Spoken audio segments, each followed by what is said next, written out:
Now, Miranda, let's start with you because there were a couple of references there to what was going on in America in the lead up to the Capitol insurrections. But it was quite clear that all the News Corp publications were actually asking these supporters to stand down, and Turnbull was still spreading these conspiracy theories that the reverse was somewhat true. Look, Jack, just listening to all that, it's so delusional. It's hard to believe that a former Prime Minister would be saying these things that are just so wrong, so ignorant, so ill-informed. The fact is, you know, I know what's been going on in America very well, and Malcolm Turnbull has not been here during the entire pandemic. In fact, the entire time I've been here, almost 2 years. So he doesn't know what happened in the lead up to the election, and he doesn't know what happened afterwards. And I can tell you that Fox News lost a lot of viewers who went to other, cable channels that were running with the election conspiracy stories, whereas Fox News was extremely responsible, as was the entire News Corp about this. In fact, in December, which was, about 7 weeks after the election, the New York Post, where I work now,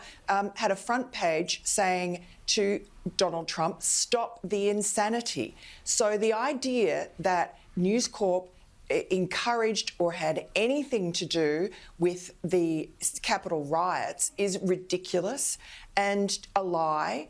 And to call us terrorists and murderers and thieves, I mean, take a look at your own milieu, the people in Parliament House. Maybe criticise what you know instead of criticising an organisation that you don't understand and whose criticism you obviously just couldn't hack. And Gemma, Miranda's touched on something very important here, that the problem that I had was not so much the criticism. If criticism's fair, then fair enough. But it was the rhetoric. It was the nasty, personal, aggressive rhetoric by a man that could operate with impunity because he's protected by parliamentary privilege, so he can make these bizarre comparisons to torture.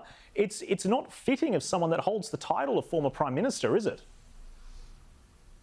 Well, not only that, Jack, it's not supported by any kind of fact. And yes. You alluded to it in your editorial.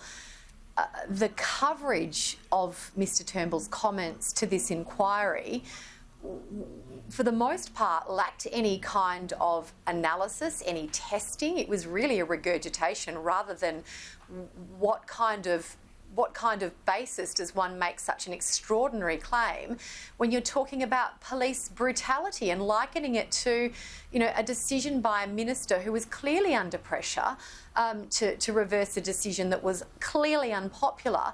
And where was the media scrutiny around the veracity of those comments? And as you said, the appropriateness of them.